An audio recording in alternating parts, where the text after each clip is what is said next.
Hello बच्चों, तो आप सभी का स्वागत है ग्रेविटी फिजिक्स में। मैं आप लोग के लिए लेकर के आया हूं आज इलेक्ट्रोस्टैटिक्स का first chapter, electric charges and fields. तो चलिए बच्चों, बिना देर किए शुरू करते हैं। तो सबसे पहले इलेक्ट्रोस्टैटिक्स होता क्या है?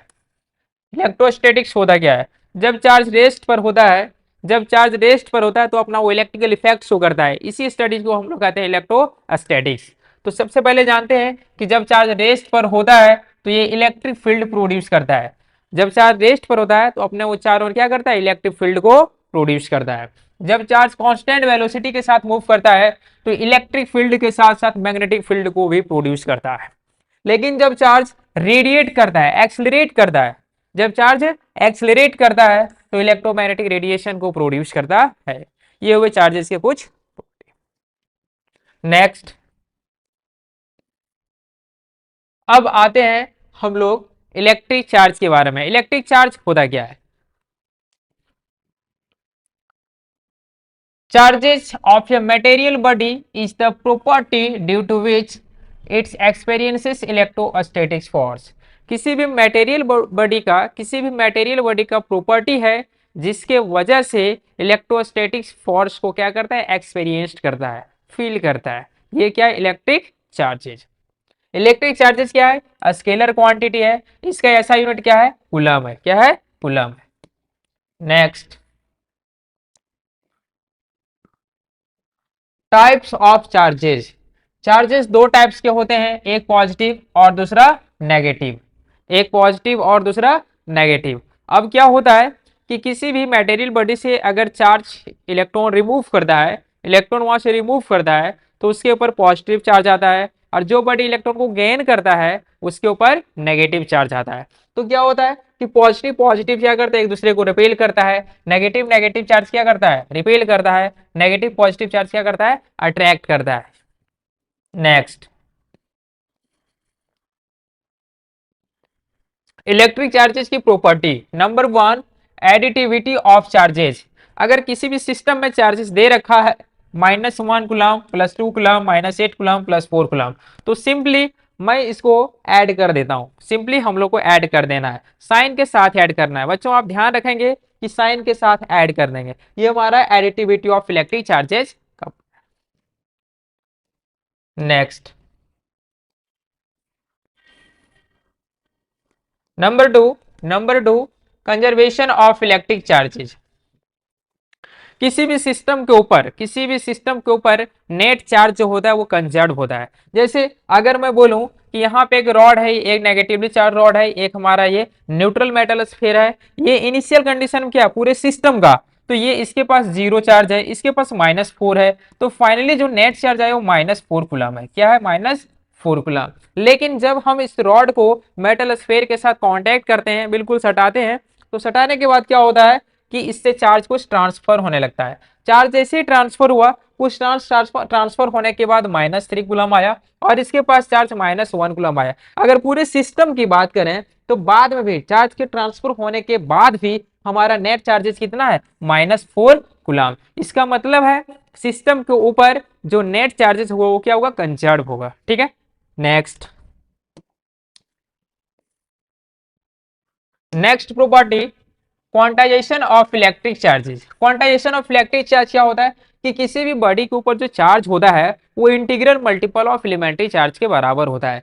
Q equal to n e, Q equal to n e. यानी ये क्या होता है? जैसे मैं कहना चाह रहा हूं कि किसी भी बॉडी के ऊपर जब चार्ज ट्रांसफर हो गया, जो चार्ज होता है वो कैसा होगा? 1 इलेक्ट्रॉन, 2 इलेक्ट्रॉन, 3 इलेक्ट्रॉन, 4 इलेक्ट्रॉन, इस तरह से उसके पास चार्ज ट्रांसफर करता है, इस तरह से उसके पास चार्ज रहता है। तो चार्ज वही मैंने लिखा है कि चार्ज ऑफ ए पार्टिकल और a body is equal is always an integral multiple of fundamental unit of electric charges. हमेशा जो होगा वो किस तरह फॉर्म में होगा? Electron, elementary charge of electron n e के इक्वल होगा, एनी के इक्वल होगा। जब इलेक्ट्रॉन ट्रांसफर होता है तो पैकेट्स के फॉर्म में ट्रांसफर होता है। कैसा होता है? पैकेट्स के फॉर्म। उस पैकेट का कैसा होगा? 1 इलेक्ट्रॉन, 2 इलेक्ट्रॉन, इस तरह से। नेक्स्ट,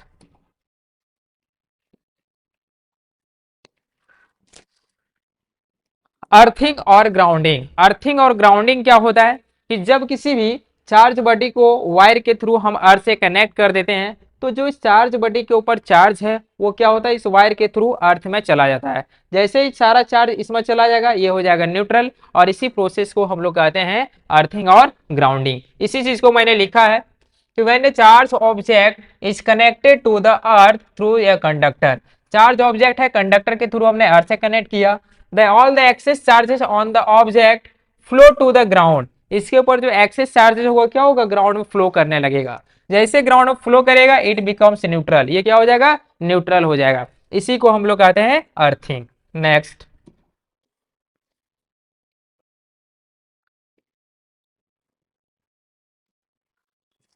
कुछ मेथड है कि चार्ज को हम ट्रांसफर कर सकते हैं। Number one method by conduction. Bye conduction कैसा मेथड है कि हम किसी भी बॉडी से अगर के चार्ज को ट्रांसफर करते हैं तो बिल्कुल कांटेक्ट करते हैं, क्या करते हैं, उसके साथ कांटेक्ट करते हैं। जैसे ये हमारा मेटल स्फेयर है, ये हमारा न्यूट्रल है, ये हमारा कैसा है, न्यूट्रल है, ठीक है।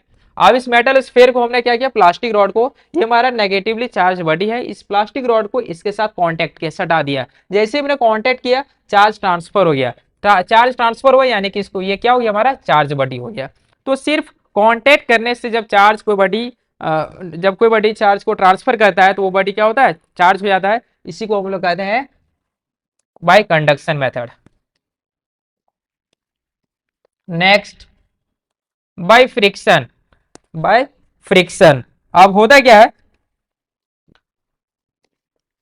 when one object is rubbed to the another object they are charged due to the friction। अब क्या होता है कि अगर इस बैलून, हमने बैलून लिया है, इस बैलून को क्या किया, हमने इस वुलन क्लोथ से रब किया, रब करने के बाद क्या होता है, कुछ इलेक्ट्रॉन्स जो हैं इसमें चिपक जाएंगे। जैसे ये इलेक्ट्रॉन यहाँ से रिमूव होगा, इसके ऊपर क्या आएगा, सारा पॉजिटिवली चार्ज आएगा, और ये बॉडी जो इलेक्ट्रॉन इसको दे रहा है वो क्या हो जाएगा, नेगेटिवली चार्ज हो जाएगा, ठीक है। तो इस तरह से रब करने से, रगड़ने से क्या होता है, चार्ज हो जाता है, बॉडी ट्रांसफर होता है, सॉरी रगड़ने से क्या होता है, चार्ज ट्रांसफर करता है, और जब चार्ज ट्रांसफर करता है तो हमारा बॉडी चार्ज होता है।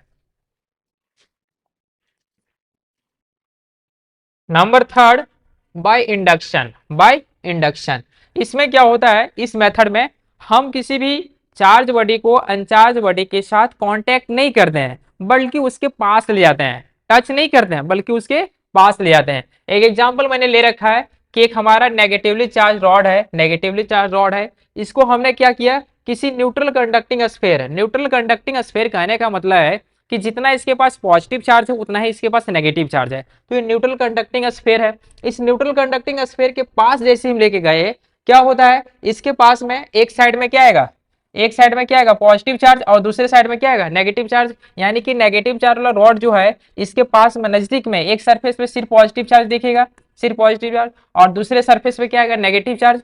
अब हमने क्या किया, नेगेटिवली चार्ज सरफेस जो है, इस साइड वाला जो सरफेस है नेगेटिव चार्ज वाला, इसको क्या किया, हमने अर्थिंग कर दिया। अर्थिंग करने से क्या हुआ, ये सारा इलेक्ट्रॉन क्या होगा, अर्थ में चला जाएगा।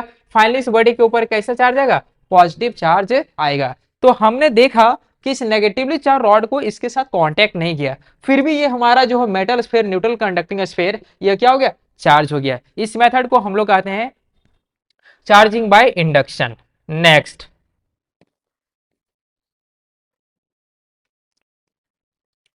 Types of material based on the conduction.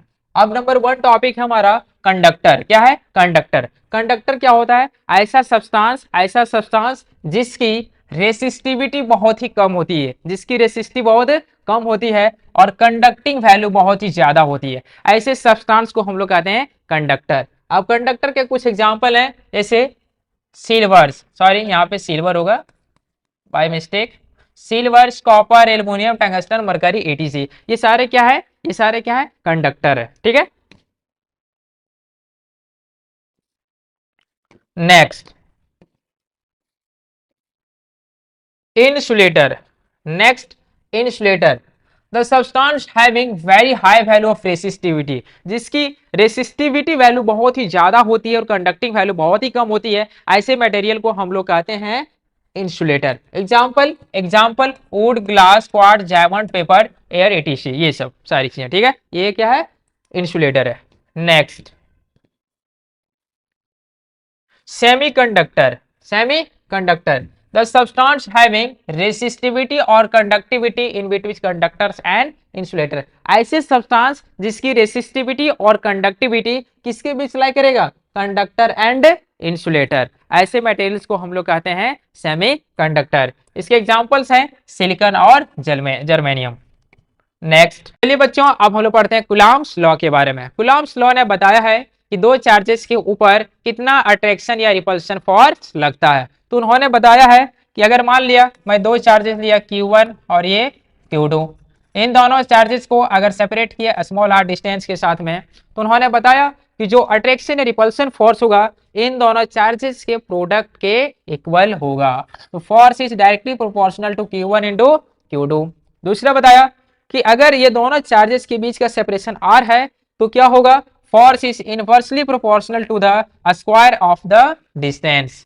ठीक है, अगर इस इक्वेशन को दोनों को अगर हम ऐड कर देंगे तो आएगा force is directly proportional to Q1 into Q2 divided by r square. Directly proportional को हटाएंगे तो एक कांस्टेंट आएगा, इसका नाम है इलेक्ट्रोस्टैटिक्स फोर्स कांस्टेंट और कूलम्ब्स कांस्टेंट। अब कूलम्ब्स कांस्टेंट किस पर डिपेंड करता है, ये डिपेंड करता है सिस्टम ऑफ यूनिट्स यूज्ड, जिस सिस्टम्स ऑफ यूनिट्स का यूज कर रहे हैं। दूसरा, जिस मीडियम में हमने चार्ज को रखा है, इन दोनों फैक्टर पे वो डिपेंड करता है।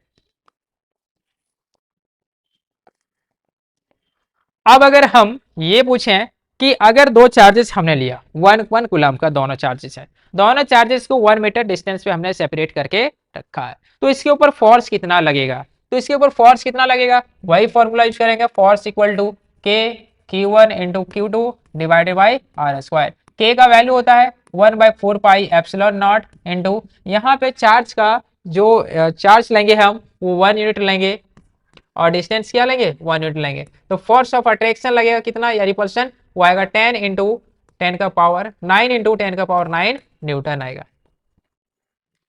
ठीक है, अब यहाँ पे ये कूलम्ब्स कांस्टेंट जो है K equal to 1/4 pi epsilon. Epsilon क्या होता है, permittivity of the medium. Permittivity क्या होता है कि किसी भी मटेरियल में इलेक्ट्रिक फील्ड लाइंस कितनी आसानी से पास करता है, उसी को हम लोग कहते हैं परमिटिविटी। परमिटिविटी को डिनोट करते हैं एप्सिलॉन से।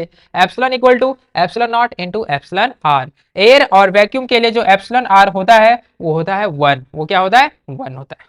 नेक्स्ट टॉपिक पढ़ते हैं हम लोग इलेक्ट्रिक फील्ड। इलेक्ट्रिक फील्ड क्या होता है कि किसी भी चार्ज के चारों ओर का वह क्षेत्र जहां तक वो किसी दूसरे चार्ज के ऊपर एक फोर्स लगा सके या उस फोर्स को महसूस कर सके, उसी रीजन को हम लोग कहते हैं इलेक्ट्रिक फील्ड। अगर मान लिया एक हमने चार्ज लिया Q प्लस Q, इसके पास में हमने Q0 चार्ज लाया, ये Q0 क्या हमारा टेस्ट चार्ज है, क्या हमारा टेस्ट चार्ज है,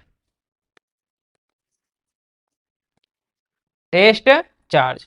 आज जैसे हमने इस सोर्स चार्ज के पास इस टेस्ट चार्ज लाया, ये सोर्स चार्ज करेगा, इसके ऊपर फोर्स लगाएगा। फोर्स क्या होगा, रिपल्सिव फोर्स होगा, क्योंकि पॉजिटिव पॉजिटिव चार्ज क्या करता है, एक दूसरे को रिपेल करता है। तो यहाँ पर क्या होता है कि इस रीजन तक जहां तक ये इसके ऊपर फोर्स लगाया, तो इस रीजन तक हम लोग क्या कहेंगे, ये रीजन हमारा इलेक्ट्रिक फील्ड रीजन कहलाता है। एक नेगेटिवली चार्ज लिया और इसके पास में अगर Q0 को लाया तो क्या करेगा, अट्रैक्ट करेगा। कैसा फोर्स लगाएगा, अट्रैक्शन फोर्स। तो इस रीजन को हम लोग क्या कहते हैं, इलेक्ट्रिक फील्ड। अब जहां तक जिस प्रकार का फोर्स लगाता है, जितना लगाता है उसको हम लोग इलेक्ट्रिक फील्ड स्ट्रेंथ से मेजर करते हैं या इलेक्ट्रिक फील्ड इंटेंसिटी भी कहते हैं। इलेक्ट्रिक फील्ड इंटेंसिटी जो होता है वो फोर्स अपॉन Q0 होता है। फोर्स अपॉन Q0, फोर्स क्या होता है, K Q upon are square. K का वैल्यू क्या होता है 1/4 पाई एप्सिलॉन नॉट। यहाँ पे टेस्ट चार्ज को हम लोग बहुत ही छोटा मांगते हैं, क्यों, क्योंकि उस टेस्ट चार्ज का अपना कोई फील्ड नहीं होता है। Next,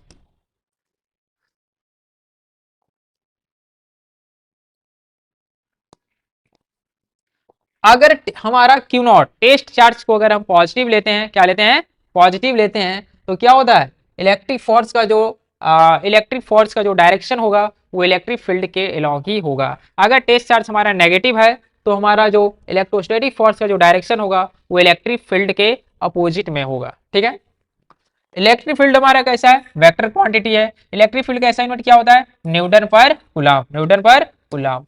next, electric field due to a point charge. किसी भी पॉइंट चार्ज की वजह से इलेक्ट्रिक फील्ड क्या होता है।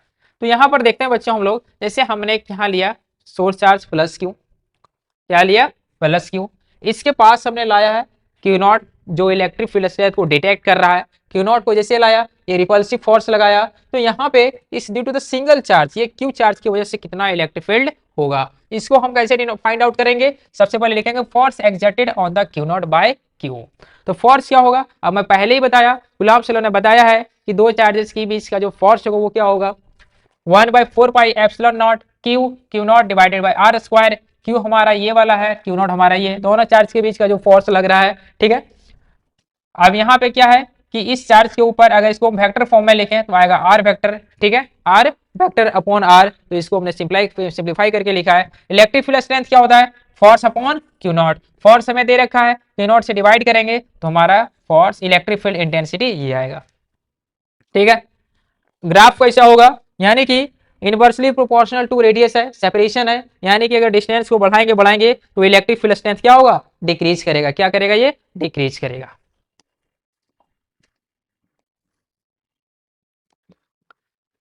सुपरपोजिशन प्रिंसिपल, अगला हमारा है सुपरपोजिशन प्रिंसिपल। कहता है कि किसी भी चार्ज के ऊपर, किसी भी चार्ज के ऊपर जितने सारे फोर्सेस लग रहे हैं उसको वेक्टर सम के रूप में ऐड कर देना। उसको क्या करना है, वेक्टर के साथ ऐड कर देना है। जैसे मान लीजिए Q1 चार्ज है, यहाँ पे ये प्लस Q1 चार्ज है, ठीक है, ये प्लस Q1 चार्ज है। तो इसके ऊपर कौन कौन सा चार्ज फोर्स लगेगा, ये प्लस Q4 लगाएगा, रिपल्सिव फोर्स, तो ये आएगा F14। ये नेगेटिव चार्ज अट्रैक्टिव फोर्स लगाएगा, F13 आएगा। ये पॉजिटिव चार्ज इसके ऊपर रिपल्सिव फोर्स देगा, F12 फोर्स आएगा। इस पॉजिटिव चार्ज, ये नेगेटिव चार्ज अट्रैक्टिव फोर्स है 15। इसको वेक्टर सम में ऐड कर दिया हमने, तो ये आया सुपरपोजिशन प्रिंसिपल, ठीक है। नेक्स्ट, इलेक्ट्रिक फील्ड लाइंस और इलेक्ट्रिक लाइन ऑफ फोर्स दोनों एक ही बात है। अब इलेक्ट्रिक फील्ड लाइंस क्या होता है, इलेक्ट्रिक फील्ड लाइंस एक इमेजिनरी लाइंस है जो रिप्रेजेंट करता है इलेक्ट्रिक फील्ड को, जो रिप्रेजेंट करता है इलेक्ट्रिक फील्ड को। वही हमने लिखा है, electric field lines is an imaginary line which pictorial represents the electric field. क्या रिप्रेजेंट करता है, इलेक्ट्रिक फील्ड को। अब किसी भी, ये भी मैं लिखा हूं, the tangent at any point on the electric field lines. किसी भी अगर इलेक्ट्रिक फील्ड लाइन पे अगर हम टेंजेंट ड्रॉ करेंगे वो हमें क्या देगा, इलेक्ट्रिक फील्ड का direction. Electric field lines do not exist in physically but represent as a real situation. ये ऐसा तो एग्जिस्ट होता नहीं है, बट इसको हम लोग मान के चलते कि ऐसा होता है। यहाँ पे हमने बताया है ये इलेक्ट्रिक लाइन ऑफ फोर्स है। किसी भी एक पॉइंट पे, जिस किसी भी पॉइंट पर अगर हम, यहाँ पे क्या इलेक्ट्रिक फील्ड लाइंस पॉइंट को, ये पॉइंट को क्या रिप्रेजेंट करता है, इलेक्ट्रिक फील्ड को। यहाँ पे इलेक्ट्रिक फील्ड लाइंस है, इसके ऊपर टेंजेंट क्या रिप्रेजेंट करता है, इलेक्ट्रिक फील्ड को।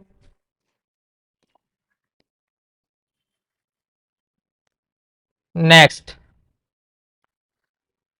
Electric field lines due to the point charge, due to the point charge. अब यहाँ पे क्या है कि हमने चार्ज को ग्रेटर देन जीरो रखा, यानी किसकी मैं बात कर रहा हूँ, पॉजिटिव चार्ज। पॉजिटिव चार्ज की वजह से क्या होगा, इलेक्ट्रिक फील्ड लाइंस दूर दूर, क्या होगा, दूर दूर। नेगेटिव चार्ज की वजह से क्या होगा, अट्रैक्टिव वाला डायरेक्शन, क्या होगा, अट्रैक्टिव वाला डायरेक्शन होगा। यहाँ पे नेगेटिव चार्ज हमने लिया है, तो वही हमने बताया पॉजिटिव चार्ज की वजह से फील्ड लाइंस क्या होगा, रेडियली आउटवर्ड। यहाँ पे क्या होगा, radially inward. Next,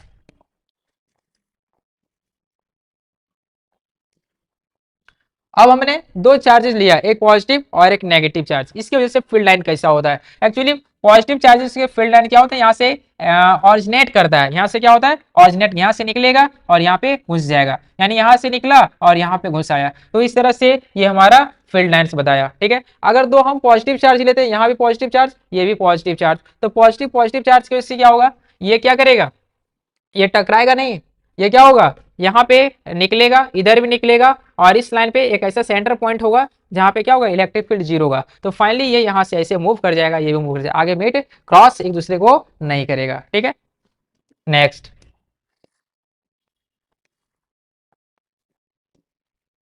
electric line of force due to the uniform field. Uniform field करने का मतलब है कि अगर हम इलेक्ट्रिक लाइन ऑफ फोर्स को कैसे डिनोट करते हैं यूनिफॉर्म फील्ड के लिए, बिल्कुल पैरेलल, ये वाला, ये हमारा क्या बताया, ये positive charge negative charge electric field के बताएगा। इलेक्ट्रिक फील्ड लाइंस का क्या होगा, डायरेक्शन सीधा सीधा होगा, ठीक है। Next, properties of electric line of force और फील्ड लाइन। प्रॉपर्टीज क्या होगा the electric line of force are imaginary lines, imaginary lines होते हैं, क्या होते हैं, इमेजिनरी लाइन्स होते हैं। The unit positive charge are placed in the electric field tends to follow the path of field line it is free to show. अगर किसी भी इलेक्ट्रिक फील्ड में अगर हम पॉजिटिव चार्ज को रख देते हैं तो उसी फील्ड के डायरेक्शन में क्या होता है, वो मूव करने लगता है।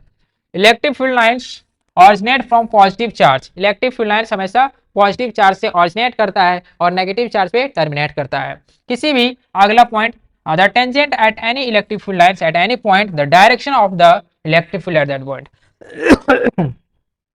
किसी भी इलेक्ट्रिक फील्ड लाइन पे अगर हम टेंजेंट को ड्रॉ करेंगे तो उस पॉइंट पे क्या बताएगा, इलेक्ट्रिक फील्ड का डायरेक्शन बताएगा, क्या बताएगा, इलेक्ट्रिक फील्ड का डायरेक्शन। दो इलेक्ट्रिक लाइन ऑफ फोर्स जो होते हैं, दो इलेक्ट्रिक लाइन ऑफ फोर्स जो होते हैं वो एक दूसरे को कभी क्रॉस नहीं करते हैं, कभी क्रॉस नहीं करते हैं। क्यों, अगर दो इलेक्ट्रिक फील्ड लाइन्स पे करके टेंजेंट बनाएंगे, दो टेंजेंट बनाएगा, और दो टेंजेंट का मतलब है कि इस पॉइंट पे दो फील्ड का डायरेक्शन होगा, वो एक ही पॉइंट पे दो फील्ड का डायरेक्शन, ऐसा पॉसिबल नहीं है। Next, electric line of force are closer where the electric field is strong, यानी कि यहाँ पे क्या है, यहाँ पे क्या है, इलेक्ट्रिक लाइन ऑफ फोर्स ज्यादा है, एक दूसरे से ज्यादा क्लोज है। इसका मतलब है यहाँ पे इलेक्ट्रिक फील्ड जो है ये ज्यादा यहाँ पे स्ट्रॉन्ग है। जहाँ पे वाइडली स्प्रेड होगा, दूर दूर होगा इलेक्ट्रिक लाइन ऑफ फोर्स, यहाँ पे इलेक्ट्रिक फील्ड क्या होगा, वीक होगा, क्या होगा, वीक होगा। Electric line of force are perpendicular to the surface of the positive और नेगेटिव चार्ज बॉडी, कोई भी पॉजिटिव चार्ज बॉडी हो या नेगेटिव चार्ज बॉडी हो, इसके ऊपर हमेशा क्या होता है, वो परपेंडिकुलर होता है। Next, next topic, electric dipole, electric dipole. अब दो चार्जेस लिया हमने, नेगेटिव चार्ज और पॉजिटिव चार्ज, इन दोनों के बीच का सेपरेशन 2L है, इसी को कहते हैं हम लोग इलेक्ट्रिक डायपोल। क्या कहते हैं, इलेक्ट्रिक डायपोल। वही हमने लिखा, electric dipole, electric dipole is a pair of equal and opposite charges separated by very small distance। ठीक है, अब आता है electric dipole moment. Electric dipole moment क्या होता है, किसी भी चार्जेस को अगर किसी भी चार्जेस का मैग्नीट्यूड लेते हैं और इन दोनों चार्जेस के बीच का सेपरेशन, उसको कहते हैं हम लोग electric dipole moment. Electric dipole moment क्या होता है, इसका डायरेक्शन होता है नेगेटिव टू पॉजिटिव चार्ज। ऐसा यूनिट क्या होता है, कूलम्ब मीटर। क्या होता है, कूलम्ब मीटर। डायपोल मोमेंट क्या होता है, एक वेक्टर क्वांटिटी है जो इलेक्ट्रिक डायपोल स्ट्रेंथ को क्या करता है, मेजर करता है। नेक्स्ट,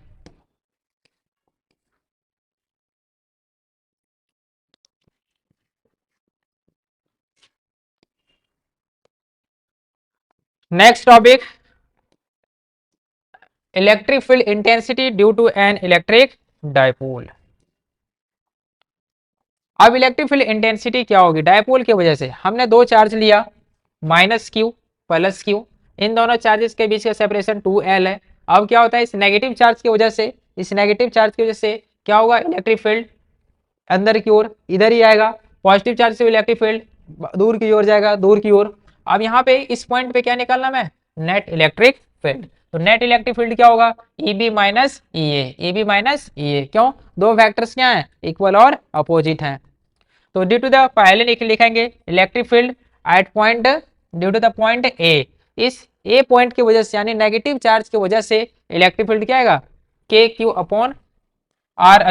के हमारा क्या, 1/4πε0, चार्ज हमारा क्या, नेगेटिव चार्ज Q, और इन दोनों के बीच का सेपरेशन यहाँ से, ये डिस्टेंस हमारा x है, ये डिस्टेंस L है, तो ये डिस्टेंस हमारा क्या होगा, x + L का स्क्वायर। ठीक है, बी पॉइंट की वजह से यानी due to the positive charge की वजह से क्या होगा, इलेक्ट्रिक फील्ड EB इधर की ओर, इन दोनों की वजह से क्या होगा, इन दोनों का लेंथ क्या आएगा भाई, ये हमारा x है, ये हमारा L है, तो ये क्या आएगा, x - L। तो यहाँ पे क्या आएगा, EB क्या आएगा, x - L। अब यहाँ पे हमने वही क्या, KQ/x - L का होल स्क्वायर। EP निकालना है तो EB - EA। अब यहाँ पे क्या है, EB हमारा क्या है, KQ/x - L square minus Q/x + L का स्क्वायर। अब हमने क्या किया है, इसको सॉल्व किया है, कैलकुलेशन पे आएगा 1/4πε0 2px/x² - L² का होल स्क्वायर। ठीक है, अब यहाँ पे अगर x बहुत बड़ा वैल्यू है तो L को हम क्या कर सकते हैं, इग्नोर कर सकते हैं, L को क्या कर सकते हैं, इग्नोर कर सकते हैं, तो आएगा 2p/4πε0x3। ठीक है, अब हम लोग पढ़ते हैं केस 2। केस 2 हमारा क्या है, electric field eight A point on the equatorial line, यानी दो चार्जेस, नेगेटिव चार्ज और पॉजिटिव चार्ज। ठीक है, अब ये इसके सेंटर से एक हमने लाइन खींचा है, इसी को कहते हैं हम लोग इक्वेटोरियल लाइन। ठीक दोनों डायपोल के परपेंडिकुलर इक्वेटोरियल लाइन होता है।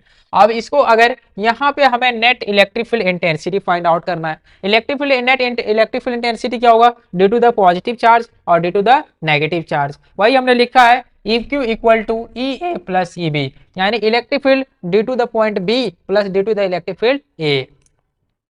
दोनों क्या है, ये factors of EA and EB are the acting an angle 2 theta. यानी अगर मैं बोलूं कि इस पॉजिटिव चार्ज की वजह से इलेक्ट्रिक फील्ड क्या होगा, इधर होगा, और नेगेटिव चार्ज से नेगेटिव चार्ज की ओर, तो नेट इलेक्ट्रिक फील्ड हमारा ये होगा। अब ये नेट इलेक्ट्रिक फील्ड जो EQ है वो हमारा एंगल बना रहा है 2 थीटा, 2 थीटा के साथ बना रहा है। अब इसी को लिखते हैं due to the point A, due to the point A, इसकी वजह से इलेक्ट्रिक फील्ड क्या होगा। तो हमें पता है इलेक्ट्रिक फील्ड क्या होता है, KQ अपॉन R स्क्वायर। अब इसी फॉर्मूला का यूज करना है। अब यहाँ देखते हैं R हमारा क्या है, ये वाला डिस्टेंस। अगर ये डिस्टेंस x है, ये डिस्टेंस L है, तो ये डिस्टेंस हमारा क्या आएगा, root under x square plus l square. इसी को मैं इस साइड भी लिख सकता हूँ, root under x square plus l square, x square plus l square. अब यहाँ होता क्या है, ये भी distance root under x square plus l square है, ये भी डिस्टेंस हमारा x square plus l square है। तो यहाँ पे due to the point A लिखेंगे तो के का वैल्यू पता है 1/4 पाई एप्सिलॉन नॉट। क्यू हमारा क्या है, ये चार्ज हमारा है, और इन दोनों के बीच का डिस्टेंस क्या है, x square plus l square. Root under square से हट गया, इसीलिए मैं डायरेक्टली ये लिखा है। ठीक है, बी पॉइंट की वजह से क्या होगा, ये बी पॉइंट की वजह से भी सेम आएगा, सेम आएगा। अब यहाँ पे देखो नेट इलेक्ट्रिक फील्ड EB और EA की वजह से क्या आएगा, ये इधर आएगा, है ना। इसी को हम लिखेंगे electric field at point Q equal to EA cos theta plus EB cos theta. ठीक है, अब यहाँ पे क्या होगा, नेट इलेक्ट्रिक फील्ड जो होगा, अब देखो यहाँ पे EA electric field due to the point A और due to the point B दोनों ही सेम है, दोनों ही क्या है, सेम है। तो यहाँ मैं लिख सकता हूँ 2EA cos थीटा। ठीक है, अब यहाँ पे 2 लिखा, E क्या होता है इलेक्ट्रिक फील्ड का value KQ upon x square plus r square, cos theta का वैल्यू ये हमारा है। कॉस थीटा को कैसे हमने लिखा है, अब देखो इधर ये एंगल थीटा है, ये एंगल थीटा है। कॉस थीटा क्या होता है, base upon hypotenuse, l upon ये वाला वैल्यू, यानी l upon root under x square plus l square. ठीक है, तो x square plus l square, इसको लिखा पावर हाफ, क्या लिखा, पावर हाफ। ठीक है, अब इसको हमने सॉल्व किया तो आएगा 1/4 pi epsilon not Q2L divided by x square plus l square power 3/2। ये हमारा इलेक्ट्रिक फील्ड इक्वेटोरियल पॉइंट की वजह से आया है। नेक्स्ट,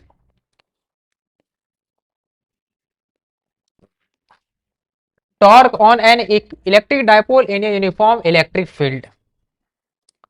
अब होता क्या है कि ये हमारा क्या यूनिफॉर्म इलेक्ट्रिक फील्ड है, ये हमारा कैसा है, यूनिफॉर्म इलेक्ट्रिक फील्ड है। अब किसी भी यूनिफॉर्म इलेक्ट्रिक फील्ड में अगर हम डायपोल को प्लेस करते हैं, यानी एक हमारा नेगेटिव चार्ज है, एक हमारा नेगेटिव चार्ज है और दूसरा पॉजिटिव चार्ज है, तो क्या होगा भाई, इसके ऊपर फोर्स लगेगा। नेगेटिव चार्ज की वजह से इलेक्ट्रिक फील्ड के अपोजिट डायरेक्शन में फोर्स लगेगा, पॉजिटिव चार्ज की वजह से इलेक्ट्रिक फील्ड के अलोंग में फोर्स लगेगा। तो इसके फोर्स लगेगा QE और इसके ऊपर फोर्स लगेगा माइनस QE। ठीक है, अब क्या होता है कि जब दोनों फोर्सेस इक्वल लग रहे हैं लेकिन अलग अलग लाइन ऑफ एक्शन क्या है, अलग अलग लाइन पे फोर्स लग रहे हैं, तो यहाँ पे क्या होगा, एक टॉर्क डेवलप होगा। क्या होगा, टॉर्क डेवलप होगा। तो वही हमने लिखा है कि the forces of magnitude P acts opposite to each other, hence force acting on the dipole due to the external electric field is 0। तो नेट फोर्सेस तो 0 होगा, ये नेगेटिव फोर्सेस यहाँ क्या आएगा, माइनस QE और ये आएगा प्लस QE, तो हमारा क्या होगा, नेट फोर्स 0 होगा। लेकिन forces are along different line of action, अलग अलग लाइन पे ये फोर्स लगा रहे हैं, एक इधर फोर्स लगा रहा है और एक इधर, जैसे ये लो, एक इसको इधर खींचो और एक इधर इसको खींचो, फाइनली क्या होगा, ये एक कपल कंस्टिट्यूट करेगा, या इसको कहते हैं रोटेट करने की कोशिश करेगा, और जैसे रोटेट करेगा यानी इसके ऊपर टॉर्क लगा, क्या लगा, टॉर्क लगा। तो इलेक्ट्रिक टॉर्क क्या होता है, electric force into perpendicular distance, perpendicular shortcut में ये लिखा हूं। ठीक है, परपेंडिकुलर डिस्टेंस, थोड़ा बढ़िया से लिखता हूं इसको, परपेंडिकुलर डिस्टेंस। ठीक है, अब यहाँ पे फोर्स क्या है, किसी भी फोर्स को लो, यहाँ पे फोर्स क्या आएगा, QE, क्या आएगा, QE। तो ये फोर्स हमारा Q है, परपेंडिकुलर डिस्टेंस ये वाला होगा, ये वाला डिस्टेंस क्या होगा हमारा, अब जैसे ये 2L लेंथ है, cos थीटा के साथ इंक्लाइन है, तो ये वाला वैल्यू हमारा आएगा 2L cos थीटा, ये वाला लेंथ आएगा हमारा 2L sin थीटा। तो ये हमारा परपेंडिकुलर डिस्टेंस है, ये हमारा फोर्स है, तो ये हमारा लेंथ और ये हमारा फोर्स, इसी को 2L sin थीटा लिखा। अब बताओ Q2L हमारा क्या होता है, डायपोल होता है, इसको हम P से डिनोट करते हैं। किससे डिनोट करते हैं? P से। तो आएगा P ई साइन थीटा। अब पता है साइन थीटा अगर आ रहा है, साइन थीटा आ रहा है, तो इसको क्रॉस प्रोडक्ट में लिखते हैं P क्रॉस E। ऐसा यूनिट क्या होगा? Newton metre. Next, work done an electric dipole. क्या होगा? Work done in an electric dipole. कितना वर्क डन करना पड़ा? तो वर्क डन को कैसे लिख सकते हैं? D W equal to tau D theta. यहाँ पे टॉ हमारा क्या है? टॉर्क है। टॉर्क हमारा P sine theta D theta है। और यहाँ पे अगर कहीं हम लिमिट यूज करेंगे थीटा वन थीटा टू, यानी ये हमारा थीटा वन है और ये हमारा थीटा टू है। ये हमारा क्या? थीटा टू है। ठीक है, तो यहाँ पे क्या आएगा? वर्क डन आएगा हमारा P E cos theta one minus cos theta two. ठीक है, ये हमारा वर्क डन है। वर्क डन इसी को हम लोग लिखते हैं इलेक्ट्रोस्टैटिक पोटेंशियल एनर्जी के फॉर्म में, तो इसको हम लिखते हैं minus P E cos theta. कैसे लिखते हैं? Minus P cos theta. अगर हमारा थीटा जीरो है तो जो पोटेंशियल एनर्जी है वो आएगा माइनस पी, यानी स्टेबल इक्विलिब्रियम को शो करेगा। अगर हमारा थीटा 90 डिग्री है तो ये पोटेंशियल एनर्जी क्या होगा? जीरो होगा। क्या होगा? जीरो होगा। अगर हमारा थीटा 180 डिग्री है तो पोटेंशियल एनर्जी हमारा क्या आएगा? क्या आएगा हमारा? Plus PE, plus PE. ये अनस्टेबल इक्विलिब्रियम को शो करता है। Next, area vector. Next is area vector. जैसे मान लिया एरिया वेक्टर क्या होता है? किसी सरफेस के ठीक परपेंडिकुलर, किसी सरफेस के ठीक परपेंडिकुलर। जैसे ये मैंने लिया, इसके ठीक परपेंडिकुलर ये इसका एरिया वेक्टर आया। ऐसे लिया अगर किसी सरफेस को तो इसके ठीक परपेंडिकुलर ये एरिया वेक्टर होता है। ठीक है, वही हमने लिखा है surface can be express as a vector, इसको एरिया वेक्टर कहते हैं। DS vector equal to DS N cap, DS N cap. ठीक है, इलेक्ट्रिक फ्लक्स क्या होता है? इलेक्ट्रिक फ्लक्स क्या होता है कि किसी भी सरफेस से कितना इलेक्ट्रिक फील्ड लाइंस परपेंडिकुलरली पास करता है। किसी भी सरफेस से कितना इलेक्ट्रिक फील्ड लाइंस नॉर्मली पास कर रहा है, उसको हम इलेक्ट्रिक फ्लक्स कहते हैं। क्या कहते हैं? इसको इलेक्ट्रिक फ्लक्स कहते हैं। ठीक है, यहाँ पे क्या होता है? डी फाई क्या है? डी फाई क्या है? डी हमारा क्या है? डी फाई हमारा है स्मॉल फ्लक्स, और डी एस हमारा क्या? स्मॉल एरिया एलिमेंट, यानी छोटे से एरिया एलिमेंट से कितना इलेक्ट्रिक फ्लक्स पास किया, इसको हम लोग लिखते हैं ई डॉट डी एस। क्या कहते हैं? ई dot D S. Dot product है तो डी एस कॉस थीटा होगा। थीटा क्या हमारा? एरिया वेक्टर और इलेक्ट्रिक फील्ड के बीच का एंगल है। ठीक है, net electric field, net electric flux निकालना हो तो इसको लिखेंगे फाई इक्वल टू, क्या करेंगे? इंटीग्रेट करेंगे ई डॉट डी एस को। ई डी एस हमारा क्या होगा? S cos theta. Finally E S आएगा। क्या आएगा? E S. इलेक्ट्रिक फ्लक्स हमारा कैसा? स्केलर क्वांटिटी है। इलेक्ट्रिक फ्लक्स को कैसे हम, इसका यूनिट क्या होगा? न्यूटन मीटर स्क्वायर पर कूलम होगा। Next, Gauss theorem. अब हम लोग पढ़ते हैं गॉस थ्योरम के बारे में। गॉस थ्योरम बेसिकली चार्जेज और फ्लक्स के बीच का रिलेशन है। उन्होंने कहा है किसी भी सरफेस के अंदर जो नेट चार्जेस होगा उसके वजह से जो फ्लक्स होगा वो क्या होगा? Q inside upon epsilon not. यानी नेट फ्लक्स क्या होगा? Q inside upon epsilon not, यानी क्लोज सरफेस के अंदर जो टोटल चार्जेस होगा डिवाइडेड बाय एप्सिलॉन नॉट। अब इसको प्रूफ करते हैं। ठीक है, अब यह होता है डिफाई क्या होता है? E dot D S. D phi क्या होता है? E dot D S. Electric field क्या होता है? Single charges. अगर मैंने एक चार्ज लिया है, इसको गॉस थ्योरम गॉसियन सरफेस के अंदर रखा है, तो इस सरफेस के अंदर क्या चार्ज है? Plus Q. इसकी वजह से इलेक्ट्रिक फील्ड क्या आएगा? के क्यू अपॉन आर स्क्वायर। ठीक है, अब इस सरफेस इलेक्ट्रिक फील्ड का डायरेक्शन इधर है और इसका एरिया वेक्टर भी इसी के डायरेक्शन होगा, यानी क्या है? दोनों सेम डायरेक्शन में। तो यहाँ पे वही हमने लिखा है cos जीरो। cos जीरो का वैल्यू क्या होगा? 1 होगा, सेम डायरेक्शन में। तो इलेक्ट्रिक फील्ड आएगा 1 upon 4 pi epsilon naught Q upon are square. ये हमारा डीएस क्या होगा? डीएस को हम इंटीग्रेट कर देंगे, यानी पूरे क्लोज सरफेस के अंदर। ठीक है, कितना इलेक्ट्रिक फील्ड लाइन पास करेगा। अब इसको जो है, अगर हम इसको, इसका एरिया क्या होगा? इस क्लोज सरफेस का एरिया क्या होगा? 4 पाई आर स्क्वायर। तो यहाँ पे डीएस के वैल्यू क्या पुट करेंगे? 4 पाई आर स्क्वायर। 4 पाई से 4 पाई चला जाएगा, आएगा क्यू अपॉन एप्सिलॉन नॉट। यानी कि नेट फ्लक्स जो होगा किसी भी क्लोज सरफेस का वो क्या होगा? Q upon epsilon not. Next,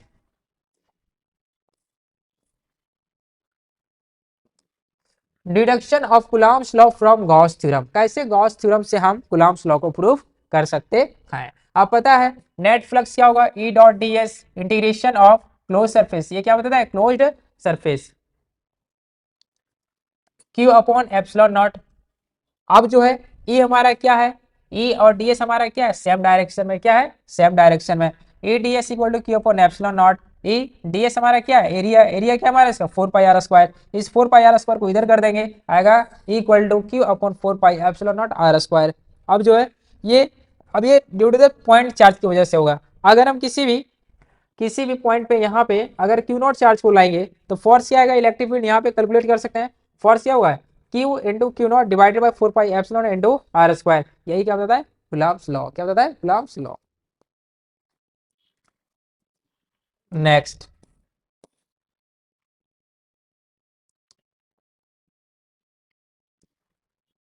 application of Gauss theorem, Gauss theorem का एप्लीकेशन। अब ये देखना है, number 1, electric field intensity due to infinitely long straight charge wire. अब इनफाइनाइटली स्टेट चार्ज वायर है, इसको सबसे पहले हम इसके बाहर में गॉसियन सरफेस को ड्रॉ करेंगे ताकि चार्ज हमारा अंदर आ जाएगा, तो चार्जेस की वजह से कितना फ्लक्स होगा। ठीक है, तो सबसे पहले इसके 3 सरफेस लेंगे। एक सरफेस हमारा ये होगा, एक सरफेस हमारा ये होगा, और एक सरफेस ये वाला होगा। ठीक है, गॉस लॉ क्या कहता है कि टोटल इस सरफेस से, क्लोज सरफेस से जितना इलेक्ट्रिक फ्लक्स होगा क्या होगा, क्यू अपॉन एप्सिलॉन नॉट होगा। ई डॉट डी एस को हम लिख सकते हैं सरफेस ए के लिए, सरफेस ए हमारा ये वाला है, सरफेस ए के लिए E dot D S, surface B के लिए E dot D S, surface C के लिए ई डॉट डी एस। अब यहाँ पे देखते हैं इलेक्ट्रिक फील्ड जो है वो इधर पास हो रहा है, इलेक्ट्रिक फील्ड इधर है, इलेक्ट्रिक फील्ड नीचे की ओर है। अब इस इलेक्ट्रिक फील्ड और इसका एरिया वेक्टर इसके ठीक परपेंडिकुलर होगा, तो सरफेस ए के लिए भी और सरफेस बी के लिए भी, दोनों के लिए क्या होगा, cos 90 डिग्री। यानी इलेक्ट्रिक फील्ड का डायरेक्शन और एरिया वेक्टर का डायरेक्शन क्या है, 90 डिग्री है, इसीलिए इन दोनों के बीच का एंगल क्या होगा, 90 डिग्री। बचेगा सिर्फ हमारा इसका एरिया वेक्टर, ये इसके ठीक इलेक्ट्रिक फील्ड का डायरेक्शन इधर और एरिया वेक्टर का डायरेक्शन इधर, तो फाइनली ये दोनों क्या है, सेम डायरेक्शन में है, ये आएगा E cos A D S cos 0 degree. अब इसका एरिया क्या होगा, अब पता है curve surface area of the cylinder, ये क्या होता है 2 पाई r l, क्या होता है 2 पाई r l। ठीक है, आगे बढ़ते हैं हम लोग।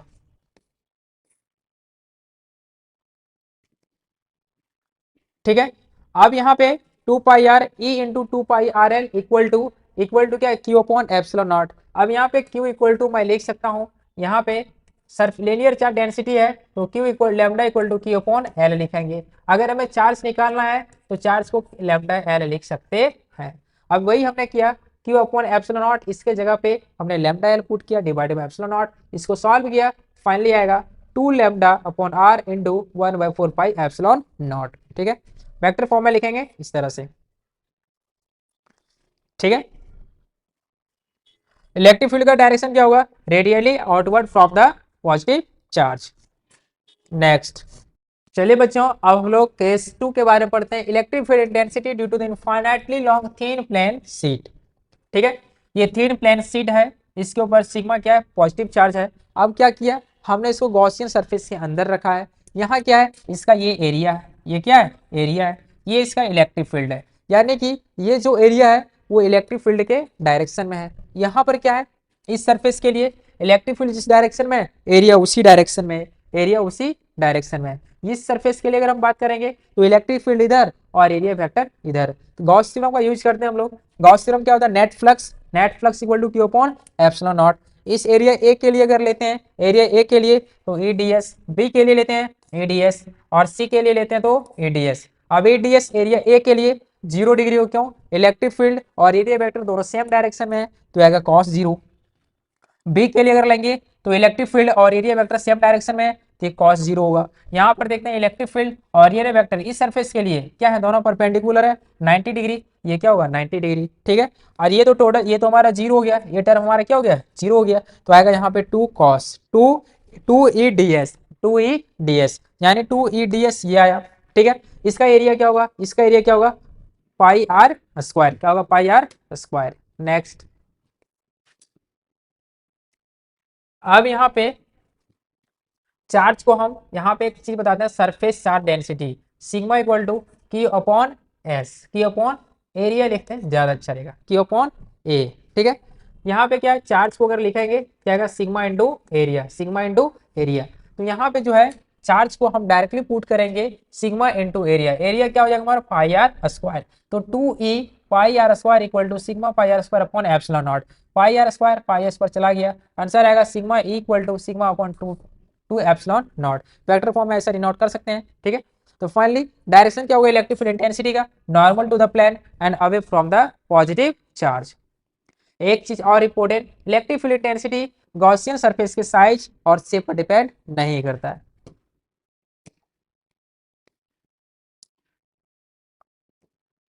Number third, electric field due to the parallel infinitely long thin plane sheet, ठीक है।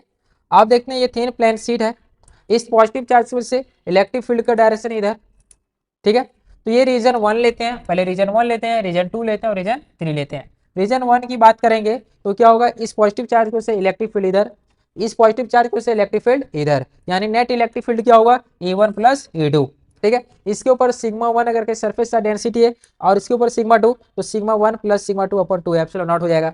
अगर रीजन 2 की बात करते हैं तो पॉजिटिव चार्ज की वजह से क्या होगा इलेक्ट्रिक फील्ड, क्या होगा पॉजिटिव चार्ज की वजह से इलेक्ट्रिक फील्ड इधर, क्या होगा इधर, और इस पॉजिटिव चार्ज का इलेक्ट्रिक फील्ड इधर होगा, क्या होगा इधर होगा। नेट इलेक्ट्रिक फील्ड क्या होगा E1 माइनस E2। इसके ऊपर सिग्मा 1 है, इसके ऊपर सिग्मा 2 सरफेस डेंसिटी है, तो sigma 1 minus sigma 2 upon 2 epsilon naught. Region 3 की बात करेंगे तो electric field positive charge surface positive plane sheet की वजह से इधर होगा, उसकी वजह से भी इधर होगा, यहाँ पर भी क्या होगा दोनों ऐड हो जाएगा। इस तरह से हम लोग लिख सकते हैं।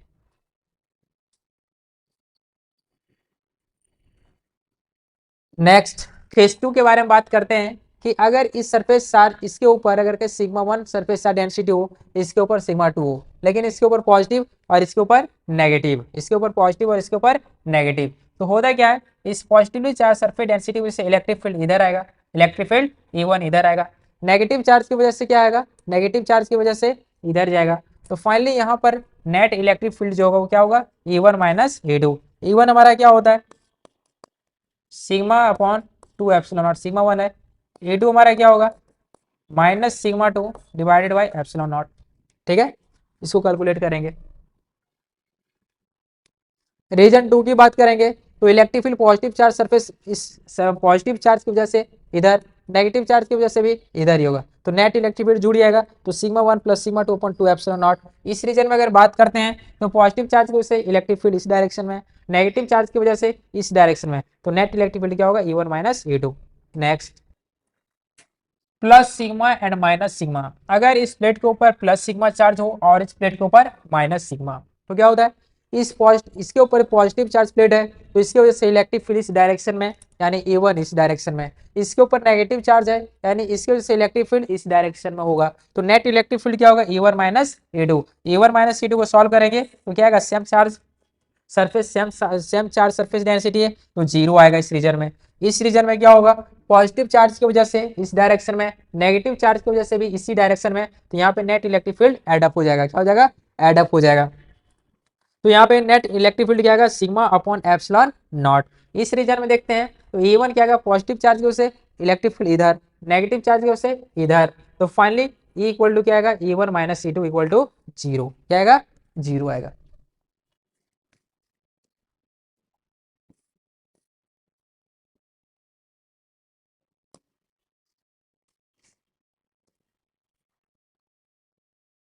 Electric field intensity due to the uniformed charge thin spherical shell, thin spherical shell है, इसके वजह से क्या होगा मान लीजिए हमारा सरफेस है, तो सरफेस के अंदर तो चार्ज तो रहता नहीं है, चार्ज हमेशा सरफेस के ऊपर होता है, ठीक है।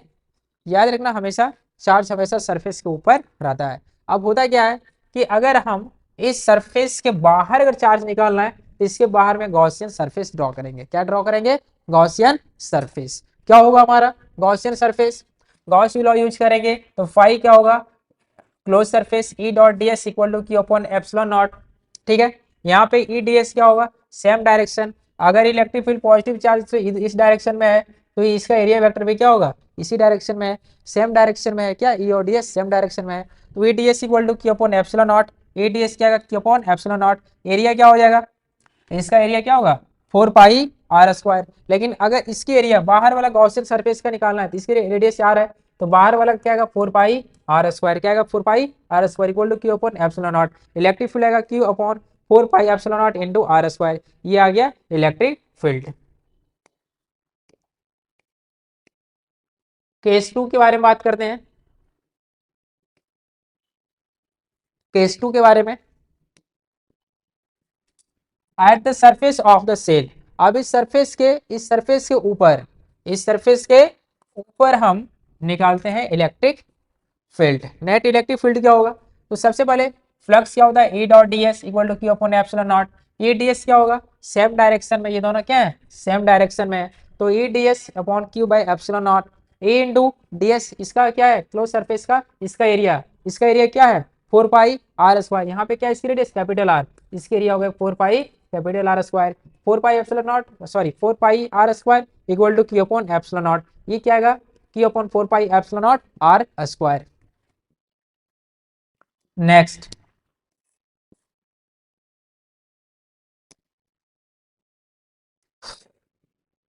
Third case. अब हम इस सरफेस के अंदर इलेक्ट्रिक फील्ड निकाल रहे हैं।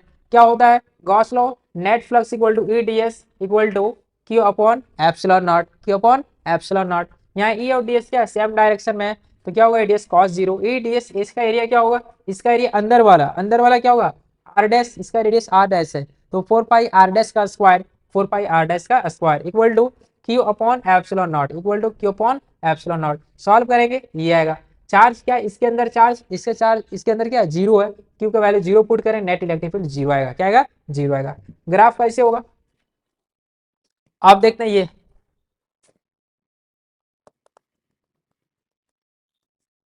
ठीक है, ये हमारा सरफेस था। ठीक है, अब देखो, ये बताता है, ये वाला, इस रीजन में इलेक्ट्रिक फील्ड क्या है? जीरो है। यानी सरफेस के अंदर ये जो है स्फेरिकल सेल के अंदर क्या इलेक्ट्रिक फील्ड? जीरो है। सरफेस के ऊपर क्या है? कांस्टेंट है। और जैसे सरफेस के बाहर आएंगे इलेक्ट्रिक फील्ड डिक्रीज करता जाएगा। क्या करता जाएगा? डिक्रीज करता जाएगा।